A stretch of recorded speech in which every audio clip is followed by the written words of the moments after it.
Здравейте, приятели! Значи днес ще се занимаем основно с студоустойчивостта на Муса Баджо при температурите отчетени тази зима 2013-2014 година. Днес сме дата 7 януари. Да са живи и здрави всички ивановци, иванки и така нататък. Да се Иванов ден. Така, значи сега ще стигнем и до бананите.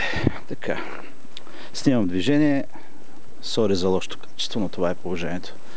Искам да ви покажа нещо, преди да правя каквото и да било, преди да обяснявам защо е така и така нататък. Снимаме едни банани. Нека да ги хванем от по-далече. Муса Баджо, които не са защитавани по никакъв начин. Ето ги.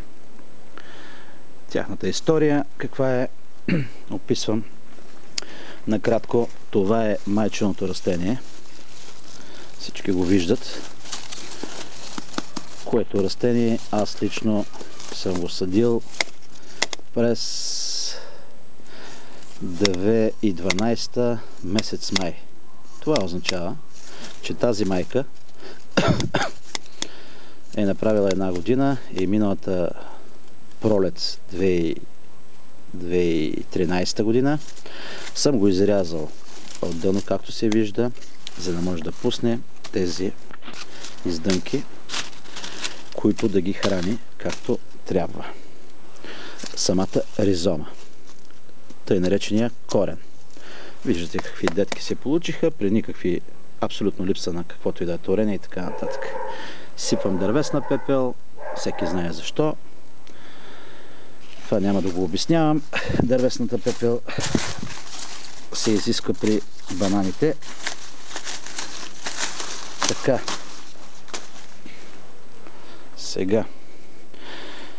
Преди 2 дни реших да проверя състоянието на тези банани. Какво е? Виждате, листната маса е загубена нацяло. Централното стъбло, ето го.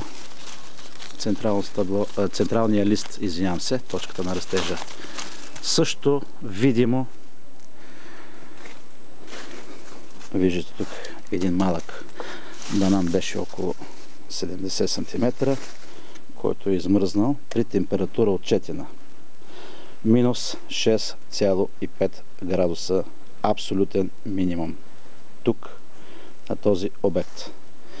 Съответно, това е измръзнало, затова го срязах, защото няма никакъв смисъл от него. Така, но какво получих тук? При този банан. Отрезах точката на растежа. Преди 2 дни. И забележете. Дано се вижда ясно, но според мен е малко замъглено. Дано. Виждате за какво говоря. Растеж. Сега ще ви покажа при също младо растение как го открих това нещо. Ето е точката на растежа. Ето. Режем тук, горе. Виждаме, че е измръзнало. Но, когато пообели малко, виждате цвета, че е зелен и е твърдо. Това означава измръзване на листните дръжки, които са от външния край. Обвивката всъщност на самото стъбло. Навътре всичко е бетон. Зелено. Това означава, че при ето тази резидва, която сега в момента ще направя, много ми е трудно да държа и да режа, а и ножа не ми е добър. Виждате къде режа. Точката на растеж. Всъщност, може би ще е по-добре да оставя фотоапарата тук, ако се задържи. Мисля, че ще се задържи. Секунда. Ето. И режем. Така. Режем точно тук. Ето едно доказателство. Без никаква защита, какви температури понася Муса Баджо. Погледнете. Перфектно. Съжалявам, че е толкова размазано. Нямам идея защо. Не искам да пускам нов клип, че това вече съм го почнал, но сами виждате за какво става въпрос. Ето. Никакви измръзвания. Това означава, че този банан и по-възрастните растения, които са, виждате дебелината долу, виждате тук това каква дебелина, него няма да го режа. Нека листата да го пазят. Това означава, че ще берем банани тази година, след като не сме съкратили стъблото. Ние ще имаме банани, ако температурите се задържат не по-ниски от тази температура. Но според мен могат спокойно да повисат още 3 градуса надолу. Това означава минус 10. До минус 10 за кратко, обяснявам, за кратко.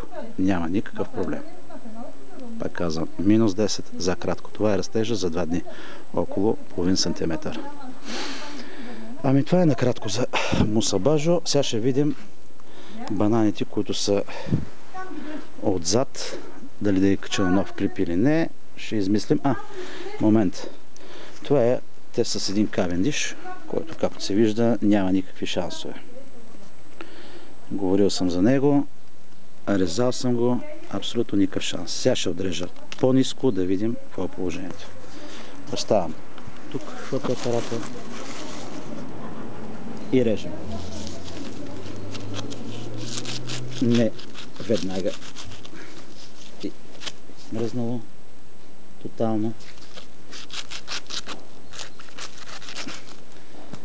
Измръзнало тотално. Никаква зеленина.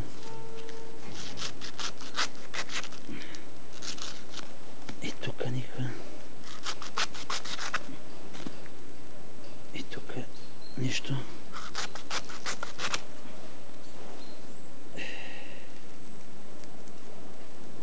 Тук е абсолютно нищо. Всичко е измръзнало.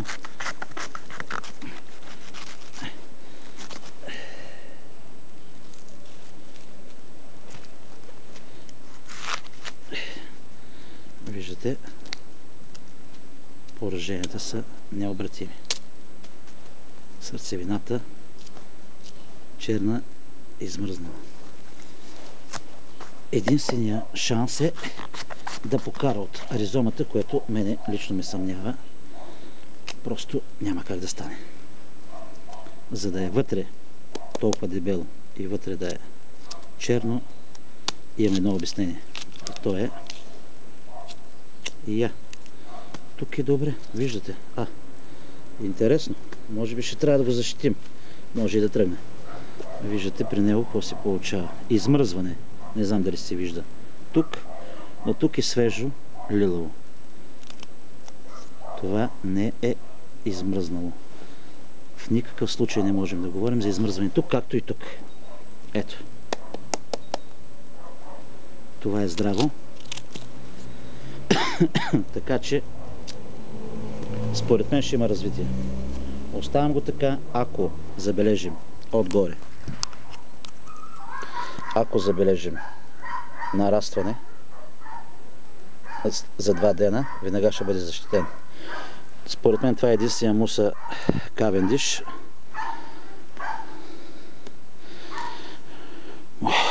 който момент тук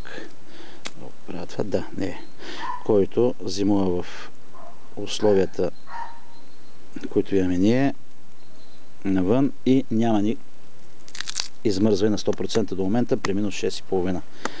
За мен това не е измръзвано на 100%, както искате, така го разглеждате. Тук имаме един каламондин, който също не е защитаван. По никакъв начин искам да видим плодовете му. Мисля, че сме говорили за тях, рязали сме. Защо листата са жълти на места?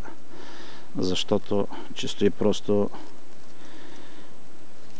имаше липса на желязо, появи се хлорозата съответно и така. Да се надявам тази година да си получи почвата. Не е варовита, ще му вкараме желязо, ще си получи това, което има нужда. Така. Друго, тази ягодова глава, мисля, че се ме показвала вече на една снимка, ще говорим пак за нея. Зимува отвън в контейнер, както се вижда. Ето ги листата. Листата са много зле, но не са измръзнали. Просто соковите си ги е прибрала надолу. Не ги храни. Това е защитна реакция, за да не измръзне стъблото съответно.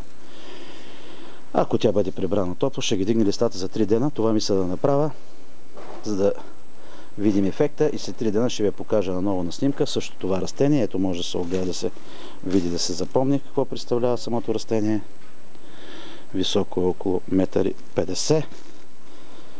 И така, друго нещо, което си заслужава да се види, това е една кливия. Но къде оставих тази кливия? Да, сега ще я потърсим. Точно тук я прибрах на входа. До сега е зимувала отвън. Качих нейни снимки. И какво забелязах? От 10 на дена има затопляне. И при нея забелязах един цветонос, който е абсолютно... Не мога да го възприема. Изрязах и листата, понеже тя беше измръзнала. Беха измръзнали. Съответно, стъблото имаше измръзване на външната обвивка на листата, на дръжките. Тези листа също бяха измръзнали, затова са толкова къси.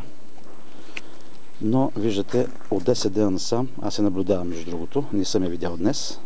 Наблюдаваме от 10 на дена как си пуска млади листа, сами може да ги видите къде са. Ето ги, младите листа. Сами ги виждате. И виждате цветоноса, който излиза отвътре. Ще цъфти. За мен растението е абсолютно здраво и читаво. Така че -6, -7 в контейнер.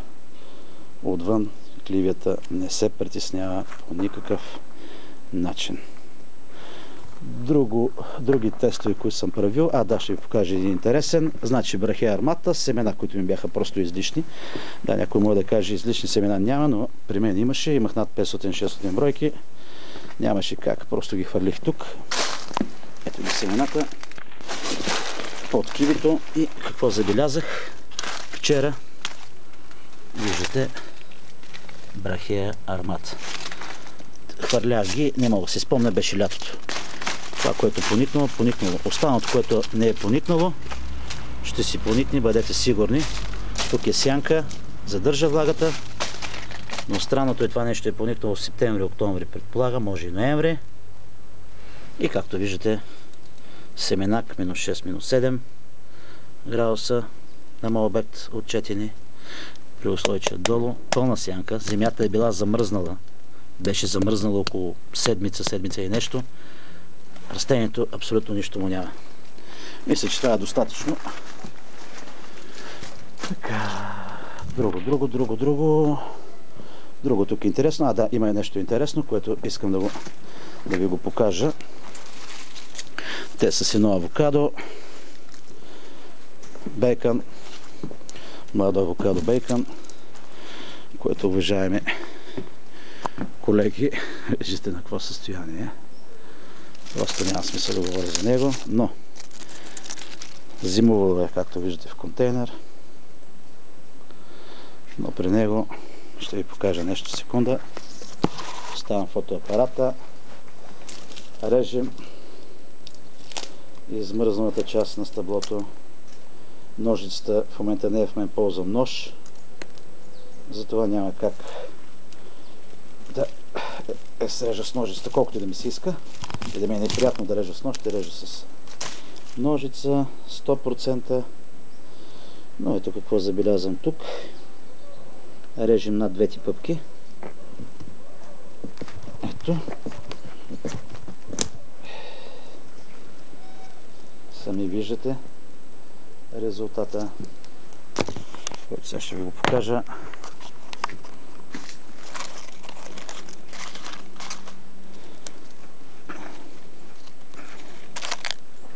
Виждате измръзаните до къде са. Значи говорим за стъбло не вдървесено. Ето го. Дървесяването е най-долу. Нагоре си е абсолютно зелено. Просто като един обикновен литорасъл. Това растение беше максимум на година и нещо. Годинак семенак. Виждате сами. Зелено и ето откъде набъбнало. Не знам дали се вижда. Ето. Много е размазал наистина. Това е.